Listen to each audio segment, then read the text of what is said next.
Good afternoon, everyone. I am Caner Bakır, Professor of Political Science in International Relations Department at Koç University, and I am Director of Center for Globalization, Peace and Democratic Governance.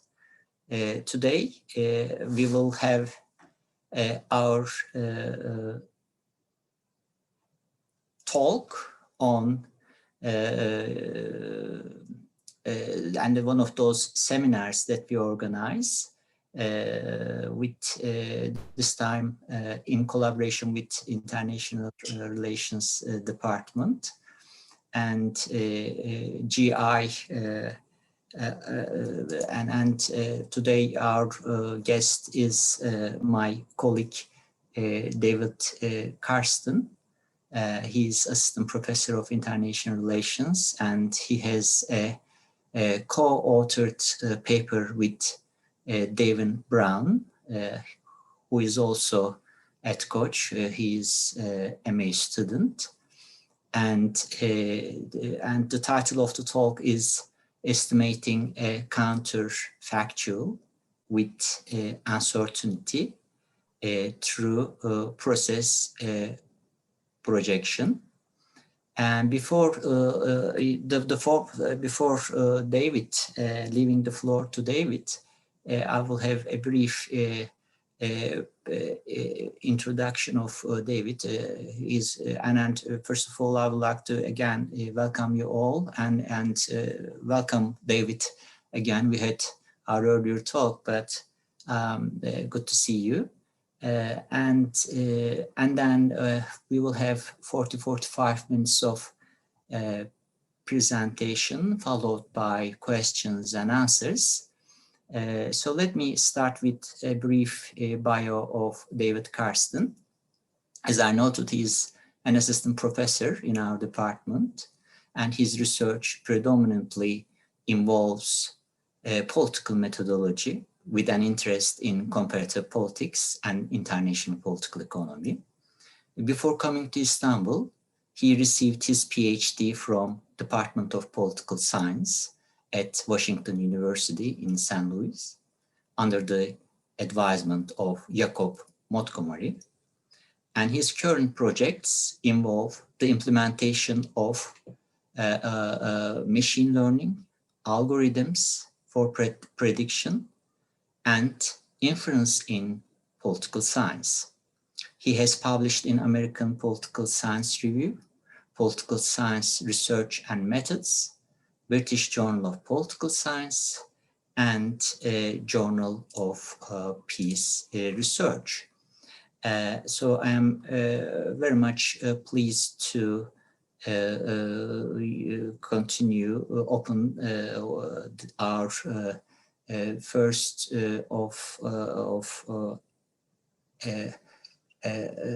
AI seminar with this semester with David. So David, you're very welcome, and it's a pleasure to have you here. And the floor is yours. Okay, thank you so much, Caner. Thank you for everyone for coming. Let me share my screen. All right.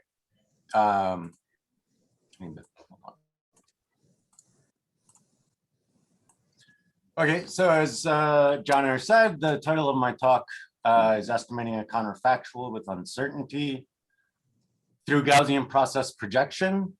Unfortunately, so Devin can't make it because he's a master's student in the department, as Caner said. And he's at a PhD recruitment meeting in zooming to the US right now. So we'll watch the recording together and go over any comments or questions you may have. I know the audience is fairly diverse. And this is a fairly technical paper. So I know the culture of these talks is to save questions until after, but particularly for clarification questions, please feel free to interrupt me, or if you don't feel comfortable interrupting me verbally, send a chat either to everyone or just to me, and I'll address it when I can.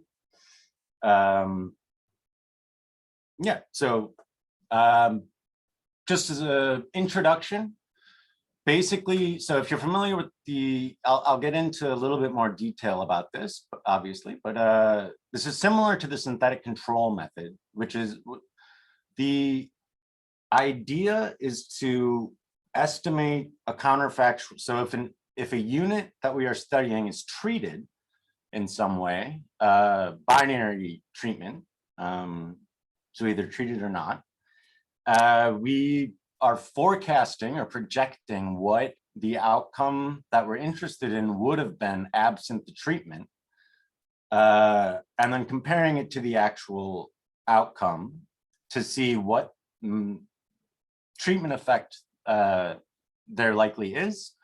And really importantly, we're taking into account uncertainty, which is a novelty of this model. So yeah, I'll just go ahead and start. So first, as an overview, just for people who are unfamiliar with this type of thing, I'm going to talk about Gaussian process regression for time series cross-sectional analyses. So I'll refer to this as GPR. In order to understand kind of what GPP is, Gaussian process projection, you need to have some sort of understanding of what Gaussian process regression is. If the talk doesn't do it for you and you're interested in this, I have a paper just on Gaussian process regression in political science. I'd be happy to share it with you, so just reach out to me. And then I'm going to move on to the specification of Gaussian process projection using the identity link. So just a linear model, basically. And then, so we replicate the analysis that was done in the original introduction of the synthetic control method, which looks at West German GDP, how it changed after reunification. So see if reunification hurt or helped West German GDP. And then there's a novel application. You look at capital flight in the UK after the Brexit vote. My guess is I will skip this due to time, but in the Q&A, if people are interested, I can probably go back. And then we generalize GPP in two ways. The first is allow for multiple treated units at different times and estimate the effect across units. And then generalizing it to include link functions. So for example, discrete outcomes, how do we implement this model for outcomes that are not continuous or normally distributed or something. And then I'll conclude, and this is where there's several drawbacks of the model that we're proposing, and I'm hoping that to get some feedback here as to how to improve it. So we can talk about that later. So Gaussian process regression, we kind of have to gloss over this a little bit in the interest of time, but each point, so outcome that we're interested in, is modeled as a draw from a separate normal distribution. This is known as a Gaussian process. It's a distribution over functions. So typically when you do a linear model, you have one distribution and the only thing that changes is the mean, right? That would be your x beta. But there's a common variance and everything is assumed independently and identically distributed. We don't make that assumption. We model everything jointly. So a really nice feature of having each point be distributed normally is that the collection of points, this is just a fairly well-known feature of Gaussian distributions. The collection is a multivariate normal. And the idea of GPR is to kind of smooth over the covariate space. So if you think about over time, there's going to be autocorrelation, there's going to be temporal shocks, etc. We want to sort of smooth out the posteriors. And this is all Bayesian, by the way. So for those of you who don't understand Bayesian, hopefully I explain it well enough, but feel free to ask questions, of course. but we're smoothing over the covariate space with the understanding that these outcomes are not independently and identically distributed. In other words, like the outcome at time 1 is likely going to have some impact at the outcome at time 2. And in the prior, the closer the points are in the hyperplane in the covariate space. So if you just think about a univariate covariate space, so time, the closer they are temporally, the more correlation in the prior there's going to be. But this degree of correlation is learned from the data. So this is a machine learning algorithm. I'm using it for, we are using it for inference, but it's generally used for prediction and et cetera. And what we're allowing, so in the GPR paper that I have, I smooth over the entire covariate space. The inputs all of the explanatory variables or controls or whatever. In this case, we're just for computational efficiency. We are only worried about correlation over time, but allowing it to be within and across units. So for, I believe, all of our applications in the paper, these units are countries, but they don't have to be. It could be a panel with individual respondents, whatever. But this correlation is going to be different within a country, but over time, we're going to estimate how correlated they are with other countries' trends, basically. And so this is just an example fit of Gaussian process regression. This is just all I'm doing here is taking the year and the country indicator to feed into this algorithm, this modeling process. That's the only data it's getting, and this is the posterior fit. And so this is kind of what Gaussian process looks like. It's smoothing from point to point, and giving uncertainty. And if you notice, so this is just inflation in Venezuela, Uruguay, Guatemala, and Peru. Notice that in 2007, Venezuela is not, they did not report inflation, so there's no true data point. But we can use this type of model to impute what that data point would be with uncertainty, with these bounds in the posterior. Right? And so Gaussian process projection, before I get into more details of that, what we're basically going to be doing is projecting this into, if there was a treatment, say at 2011, the last data point, we'll be taking this data, projecting what it would have looked like after the treatment, and then comparing it to the actual outcome to see the difference. So Gaussian process projection, the first step, because we obviously do not want to control for post-treatment covariates, we predict counterfactual covariates, importantly with uncertainty.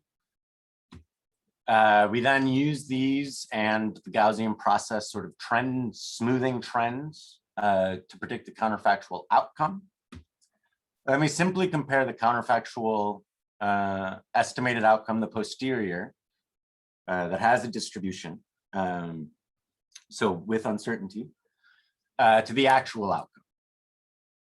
And we model the explanatory variables, and this is both missing explanatory variables, so we're imputing in the same exact way as we are projecting. So we're estimating with uncertainty again, explanatory variables, both missing and projecting into the post-treatment realm. And we're going to do that with random effects and the Gaussian process. We model the counterfactual outcomes very similarly. I'm going to formally specify all these things and explain it in a little bit more detail, but like I said, feel free to ask questions. And the uncertainty So we jointly model all of this in one model. We run it in Stan, which is a really efficient sampler. Uses a version of Hamiltonian MC known as NUTS, no U-turn sampling. It's much faster than like JAGs or even writing your own sampler most of the time. But this uncertainty, by doing it jointly, carries over from all of this uncertainty is being carried over into the final outcome. And so for the applications, again, I'll get into more detail, but we're going to assume stationarity, weakly assume stationarity for the explanatory variables. And then we're going to relax that for the outcome and allow there to be non-stationarity. And this is ideal for our applications. If you wanted to relax the stationarity assumption of the explanatory variables, it's very straightforward to just change that. So how we specify the explanatory variable, let T index time, I index unit. So in our applications, this is, I believe, always country. So we allow gamma to be a time random effect, lambda a unit random effect, and then eta is the GP term. How this is estimated, I'll get into in later slides, but just we're adding something to the mean that captures this correlational effect on the mean, right? So X star here, X star, for lack of a more precise term, is sort of like a semi-latent variable. It takes the value of X where X is observed and where it's not observed. So either it's a post-treatment or it's missing.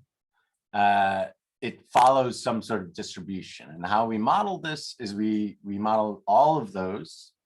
We distribute them normally with just an intercept term beta naught, these two random effects, and then this GP term, and then common variance sigma. We do not have any explanatory variables for the explanatory variables, which is sensible in my opinion, but just as a point of reference, we tested missingness and how well we captured missing data. We did it both randomly and systematically. So we did different variations of, like, if the GDP was lower than a certain amount, then the inflation value was missing. So systematic missingness. And we still got a correlation of 0.98 between the imposed missing estimates and the true values, with coverage, 0.95 coverage of approximately 0.95. So it's doing a really good job of imputing. So arguably the projection should also be pretty good. The outcome variable specification is very similar. We have T for time, I for unit, gamma for the time random effect, lambda for the unit random effect, and then eta for the GP term. We're going to superscript all these by Y just to make sure that you understand that this is different from the explanatory variable random effects. And then for the applications, as I already mentioned, eta, which captures the GP sort of shifts to the mean, is going to be non-stationary for the outcome. So this is distributed very similarly. Again, Y star is like X star. It takes the value of Y where it's observed or pre-treatment and is estimated for anything that's unobserved or post-treatment. And this is just distributed in basically the same way as X, except now we have this X star times beta. So that should be familiar for anyone who's done any sort of linear modeling, right? And again, it's superscripted by star because some of this is observed and some of these data are observed and some of these data are unobserved and estimated. This is where we're kind of in a hang up. I'll talk about this more in the conclusion, but we need, so GPR tends to overfit. So we need to add noise to get appropriate coverage. We do placebo tests for this, and I'll talk more about what placebo tests are and how they're implemented. But basically, we need to take these unknown y's and add a little bit of variation to them, a little bit of noise. So take those posteriors and broaden them a little bit. And to do this, we refer to this as y hat. This is our actual predicted counterfactual outcome. We just distribute it normally centered at y star with variance psi. And so the computational difficulty comes in estimating the psi to get the appropriate coverage that we're after. So the Gaussian kernel, the stationary kernel that we use to estimate the counterfactual and missing x, the variance covariance is estimated from the data. So the variance covariance here is sigma squared times omega. So omega, loosely speaking, it can be thought of as a correlation matrix. It's not quite, because we add what's referred to a nugget onto the diagonal, or jitter onto the diagonal to make sure that it's non-singular so that it can be solved. But roughly speaking, it's very similar to a correlation matrix. So for the purposes of this, it's useful to consider this as an explanatory, or as a correlation matrix. So we define this correlation matrix in the prior. If we have two data points, unit j and unit I, and then we have these covariates, which we're going to index by p. So let's say we have 4 variables on the right-hand side of our equation that are going into the estimation of the variance covariance. It's going to loop this summation here, is going to go through and take the sum of the squared distance of that covariate space, take the negative of that and exponentiate it. So another, you might think this is a little bit inflexible, and you'd be right. So we add another term here, zeta, which allows different correlations. It's basically a scaling parameter of the amount of correlation from column to column, or from feature to feature, or however you want to think of it. So this is also known as the separable exponential kernel, which should be somewhat an intuitive name for people that have been exposed to this type of stuff before. We're going to make another slight adjustment to this. The mean function, we're going to put a tilde on that z or z. And then what goes into the variance covariance estimation, we're going to superscript with star. The reason being, in my earlier work, most out-of-the-box methods don't allow you to have different inputs to the variance covariance and to the mean function. We relax that and allow there to be different inputs to the mean function and the variance covariance. So like time, for example, we might not care about the effect of time, but we care about smoothing over it. So the distance, this zeta term, allows distance and dimensions to have different correlations. And then the dot product kernel, which is non-stationary, we use that to model the outcome. The sphere is very similar to the Gaussian kernel, but it's non-stationary. And the distance in the covariate space, again, dictates the prior correlation. And the prior here is just a term theta, which is estimated in the model, plus the dot product of the covariate space. That's going into the calculation of the variance covariance. So we have some assumptions we need to address. So like I said, we're dealing with treated units, and we're looking at what the effect of the treatment was on some outcome of interest. So just like any other method that is looking at treatment effects, generally speaking, we're assuming no spillover effects. This is somewhat more relaxed than some of the frequentist approaches, but it's still, in order to get an unbiased estimator, we have to assume that what is happening in one country is not the treatment is not affecting the outcome in other countries. We also have to assume no anticipatory effects. So the outcome cannot be manipulable based on anticipating that a treatment is coming. So either the treatment has to be exogenous, unanticipated, or the outcome has to be completely not manipulable by this anticipation. We also have to make the assumption that there's no confounders that affect the outcome of other units. So I'll get into more details about this, but when we analyze the change in GDP of West Germany after reunification, Norway finds oil right around the same time. And so their GDP goes higher than, grows at a faster rate than is predicted. And so that can potentially bias the estimates, of course. But it should be noted that GPP is much less sensitive to this than the synthetic control method. The synthetic control method is very sensitive to changes in the outcome of other units.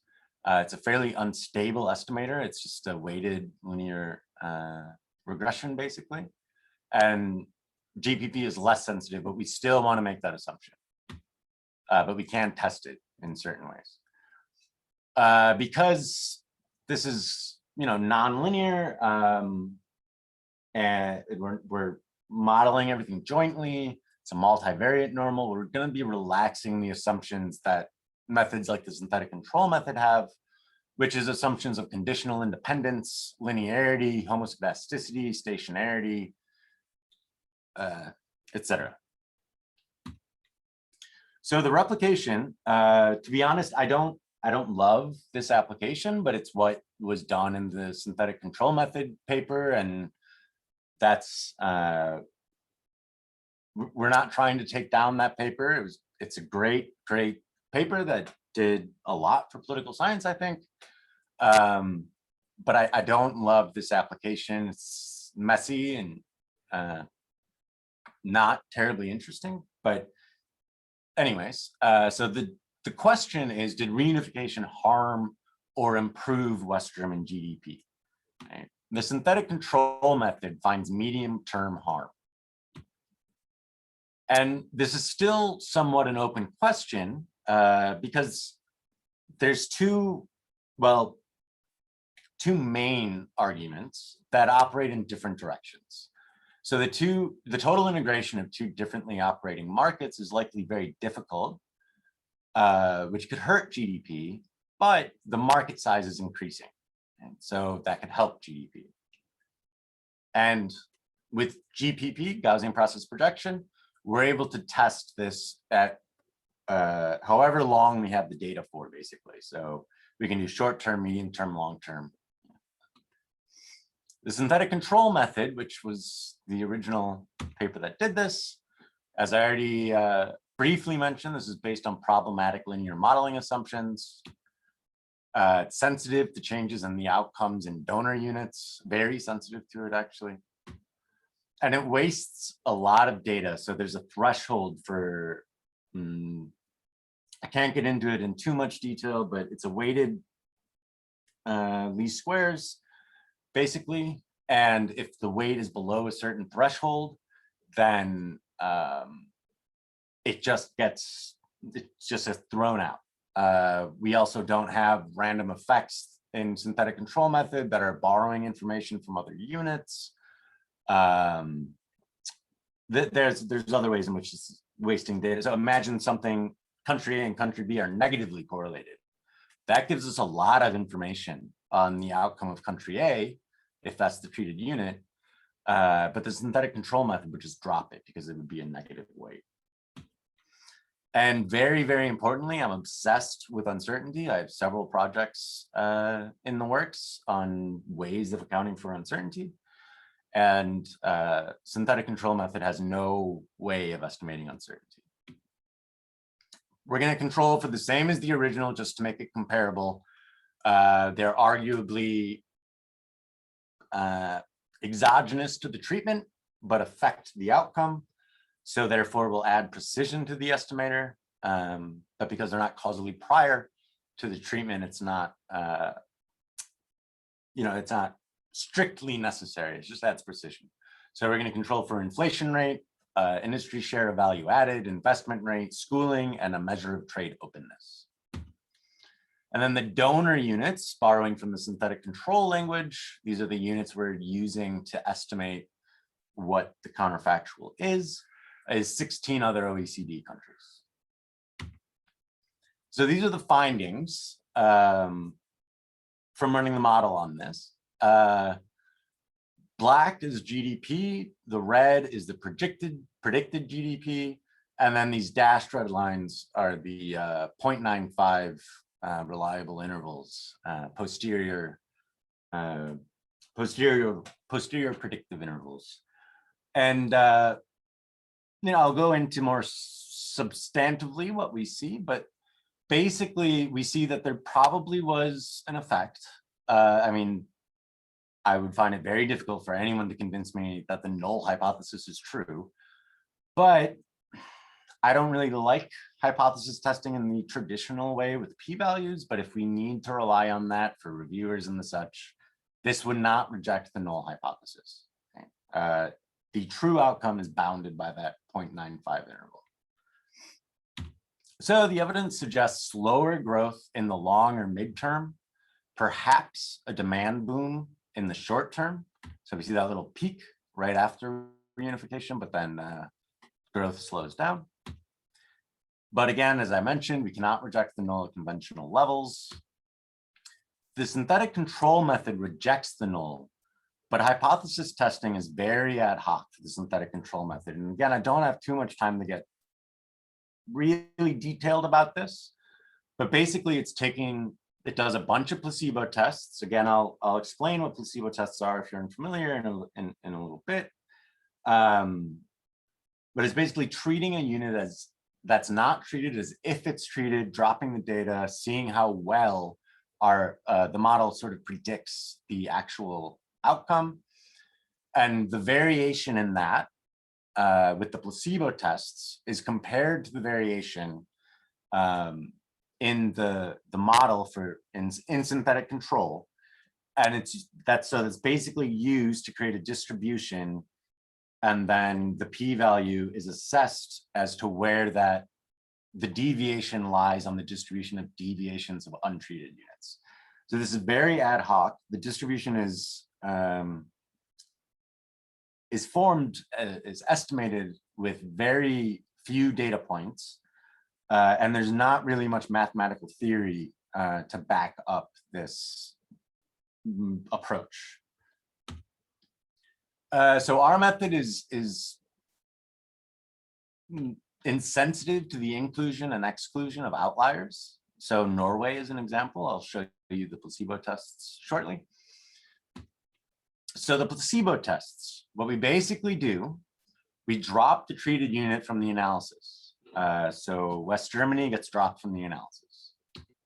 We then take each country, we drop the data post reunification. So we pretend that it's treated and then project what the outcome would be, the covariates and the outcome. We aggregate these results and check that pesky noise level that I mentioned before, that's psi. And so we need to get 0.95 coverage of in these placebo tests. So we either increase or decrease the variation of the posterior until we get about 0.95 coverage. And with this application, a psi of 0.25 is approximately 0.95. So that's what we go with. And the placebos track the actual quite well. So here are the placebo tests. And you see there's some variation, but we're doing a pretty good job of all these countries that weren't treated, of tracking what the outcome would have been when we drop the observations. And yeah, but if we focus in on Norway here, so again, Norway found oil around the same time, so of course their GDP grew, which is one of those confounders that I was mentioning before that we have to assume don't exist. But through these placebo tests, we can do some semi-informal testing of this idea, right? But when we exclude Norway, we get almost identical results, which is good news for us. So I'll skip this in the interest of time. We can go back to it in the Q&A. I'll just show really quickly. We find that right after the Brexit vote, there was a peak in capital flight in the UK and went back down to seemingly normal levels after the peak. Go ahead and skip this. So generalizing GPP, we generalize it in two ways, as I mentioned already, which is multiple treated units at different times. So a motivating example, I'll show you, is joining the EU in financial stability. So the outcome is financial stability, and joining the EU is the treatment. And this, of course, doesn't occur. This occurs to multiple countries, but doesn't occur at the same time. So we're generalizing the method to take this type of treatment scheme into consideration. The next is incorporating link functions. The motivating example here is a negative binomial link where we're modeling Afghan national terror attacks following the US war in Afghanistan. So obviously terror attacks is a count, and it's an over dispersed count, making the negative binomial an appropriate choice. So multiple treated units at different times. GPP is essentially a TSCS, time series cross-sectional imputation task. Right? It's missing data essentially that we are imputing. So what we do is take every unit and just get rid of any post-treatment controls and outcomes, impute and compare. The specification stays identical to the original formulation. And this is this is a somewhat interesting and open question. It's very difficult to test because joining offers many potential benefits, right? Joining the EU, including financial stability. But transition may decrease stability in the short term. Right? Any type of major transition like this could decrease stability. And so GPP is really ideal for this because it can test for these long and short-term effects. The data we use includes 61 countries from 96 to 2017, 10 of which joined in the time frame at different times. The outcome is a banking z-score, so this captures the probability of default, which is a measure of financial stability. And then controls, we have the learner index. So this basically captures, it's a way of capturing market control, market competition, but it's very imprecisely estimated because knowing the marginal gains for a firm is, it's not that easy to estimate.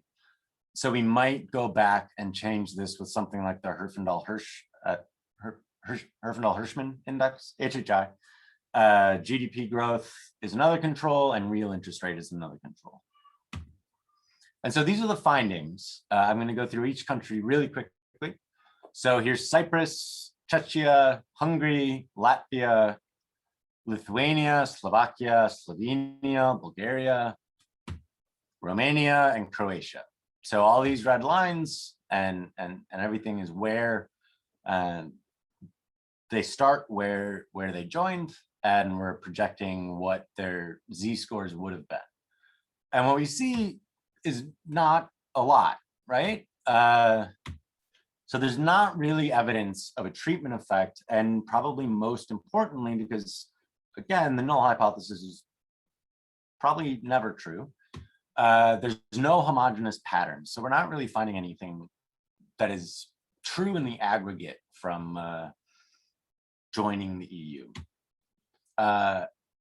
One explanation for this, which a lot of you probably have already thought of, is that it's very possible that countries have to be relatively stable to be accepted for admittance. Right? So we might not expect, this might not be a great test, but it's mostly for a motivational example.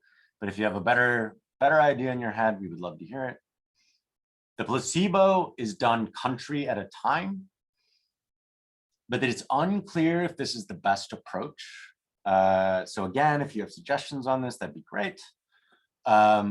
The reason it's unclear if it's the best approach is because that's not what the data generating process is, right? Countries are joining at different times, and multiple countries. And so how to go about formalizing and testing these placebos is conceptually a little bit more trickier. So again, sorry, I'm going a little bit quickly, but in the interest of time, we're going to generalize the GPP. We're going to use the negative binomial as an example. Specification is very, very similar, but we're putting the latent mean, so the y star, through a negative binomial link. The noise level psi is added to the latent variable before the link, which should be intuitive, right? It's a discrete outcome. So we want to add the noise to the latent variable, not the actual predicted outcome. And other links use the exact same process, but there's a catch, which we'll talk about in the conclusion. So the application here is terror attacks by Afghan nationals following the US war. And the US war that started in late 2001 was initiated with the explicit intent of reducing terror attacks. We expect the opposite. And I imagine many of you out there probably would too. So, I mean, war creates hostilities, it creates opportunities for the spread of terrorism. There's a lot of reasons why war might actually increase terror attacks, right? So the outcome that we're interested in is the counts of incidents of terror from 1970 to 2018 across 188 nationalities. So keep in mind, the unit of observation is the nationality, not where it happens, but where they come from. And then we're going to control for war within the territory, which is obviously not imputed, just whether or not there's war, which again is a little bit tricky. The exogeneity of that and such is, yeah. But also unemployment, spending on education, ethnic fractionalization. There's a lot of missingness in this data, but that is not a problem for GPP because we are estimating the missingness as a part of the process. So this is what we find. Just looking at the plot, even without the red line on the bottom, terror attacks tend to increase, very obviously. So there's strong evidence in line with our expectations. The war arguably had deleterious effects, so unintendedly bad effects on terrorist attacks by Afghan nationals. And the effect seems rather persistent. And we stopped the analysis at 2018, but this is worth revisiting, right? To see if this trend continues, which we'll talk about in conclusion. We do the placebo tests. I'm running out of time here. So because this is a negative binomial, we can still do coverage. But with binary outcomes or a smaller range of support, coverage may be way less straightforward to assess. We haven't really figured out how to do that. So for example, if we're predicting war, we could always predict a 0 and we'd likely produce decent coverage. We cannot test the coverage of a latent variable because it's an unknown variable, right? it's unobserved. So how we would go about doing a binomial link, so like a probit or a logit, we haven't figured that out to assess the validity of the model. So future work, so this is the biggest hang up right now, and we have some ideas as to how to move forward. But we need to more thoroughly examine how to estimate that noise that we're adding. I've tried playing with the priors, I've tried doing lots of things, and I still need to add that noise component. This is the most computationally intensive part, because it requires estimating several complicated Bayesian models, adjusting the noise level, re-estimating them, potentially adjusting them again, re-estimating them. So based on the data at hand, the analysis that you want to do, this whole process could take anywhere from a day to several weeks, which is not ideal. And I do have some ideas using GPyTorch, for example, and fitting only the known data points to get an upper bound on what the noise level would be, so we get conservative estimates. But this is really our biggest problem right now. Dealing with treatment reversals would be nice. So when the war ended in Afghanistan, or if someone left the EU, what is the effect of that? How to model that would be of interest. And then again, testing other link functions, so getting an idea of how to do this with other link functions and assess the validity of it with placebos of some kind. And then deal with continuous treatments. This is all binary treatments so far. So the contributions of our paper to the political science literature it's this very similar in spirit to synthetic control method, but we're allowing this uncertainty estimation, which is very important for substantive conclusions. And we're also relying on fewer assumptions, etc. It generalizes multiple treated units at different times, supports link functions for discrete outcomes. In the GP literature, instead of projecting into the future, which is a very common application of Gaussian processes, we're projecting a counterfactual. We're borrowing information from other units, which isn't strictly novel in the GP literature, but is less common, especially with these random effects that we include. And we're also imputing missing and post-treatment values. And we're making substantive inferences, which is, again, a bit different than what GPs are mostly used for. Concluding remarks, I will go ahead and just go to the end here. This is not as of the moment an out-of-the-box method. You have to do a little bit of back-end work on your own. But we do have an R package on CRAN that is currently in development right now. It just has the linear link function and it's computationally very expensive, but we are working on improving it. So with that, I thank you. I'm sure Devin thanks you. I apologize for having to go quickly. If anyone has any questions, comments, suggestions, anything like that, I would be very interested to hear. So thank you. Thank you very much, David. This is a very interesting talk. And now we can have questions and comments for your presentation.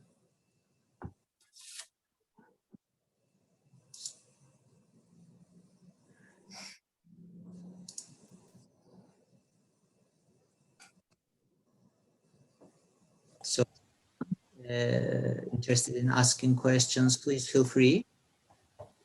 Yeah, and feel free to either ask verbally or on the chat box. May Hey, I Dave. start? Oh, sorry. Yes. Dave, yeah, I was wondering, you made a comment about how Gaussian process projection was not as sensitive to the same problems that like synthetic control methods were. And I was wondering if that was a consequence of Gaussian process projection just tending to overfit data, or is that there's some unique feature of the synthetic control method that also gives Gaussian process projection a bit of an advantage? A little, well, so the reason for the sensitivity of the synthetic control method is that it, I'm gonna go ahead and stop sharing. I can reshare if I need to go back to slides. So it's uncertain. Sorry.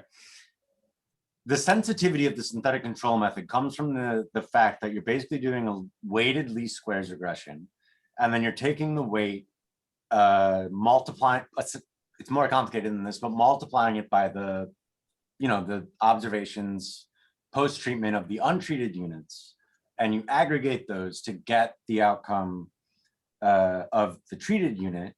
And so if any of those change drastically, they're going to drastically affect the estimation of the counterfactual outcome. Whereas Gaussian processes, because we are allowing these trends, we're allowing these correlations, and we have random effects as opposed to like a fixed effect specification or weighted least squares, it's not going to it may, so outliers that don't follow the trend may inflate the variation of our estimation, and it might bias it slightly, but it won't bias it as extremely because of the random effect specification plus this Gaussian process term that allows a trend with, so it's going to be primarily driven by the trend within the country, but allowing the correlation across countries as well. So it's just, I don't have a great answer. Like I don't have a great formal answer. Maybe it'd be good to put into an appendix in the paper to kind of write out the math for this. But we just did it through simulation and found that synthetic control method was highly unstable if there were any outliers, whereas Gaussian process projection was relatively more stable. Of course, we're going to be adding some bias, but it's not going to add a ton of bias. So the only way there's only improvement once you include something like Bayesian model averaging or something like that to help with overfitting, right? Yeah. You're basically saying that this method, Gaussian process progression, is a lower bound for how good we can do in improving on the synthetic control method here. Yeah. Right?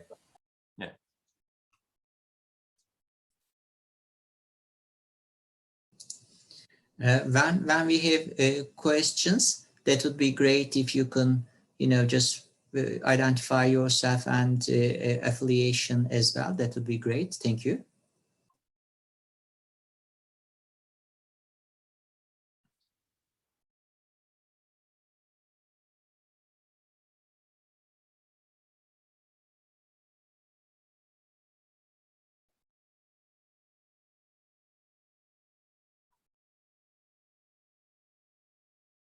So are there any computer scientists out there that work on Gaussian processes? Because I have a question for you.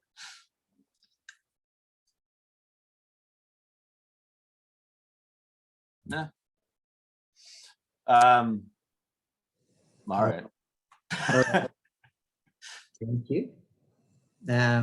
Well, if there isn't any other comment or question, we can conclude. David, is there any further comment or point that you would like to make as your final words in this session? No, not really. I mean, if someone is interested and they're shy to talk or something, feel free to reach out to me, send me an email, whatever. I can send a paper if you're interested. Yeah, I mean, no, that's good. Thank you, everyone, for attending. Excellent. And I would like to thank you, David, and to our participants. And in my conclusion, I would like to highlight that, GLODEM events are available, and especially, you can find videos of these sessions, and you can also, be a member of our email list, and you can just, register here. And you can also find, some of those events. And if you would like to see what has happened in regard to our GLODEM artificial intelligence and computational social sciences seminars initiated by Mary Hangen, please visit our webpage, and also we can keep you updated about our events as well. So I would like to thank all of you, and especially to David for having his valuable time with us, and looking forward to see you all in our next GLODEM seminar series. Thank you, and bye-bye.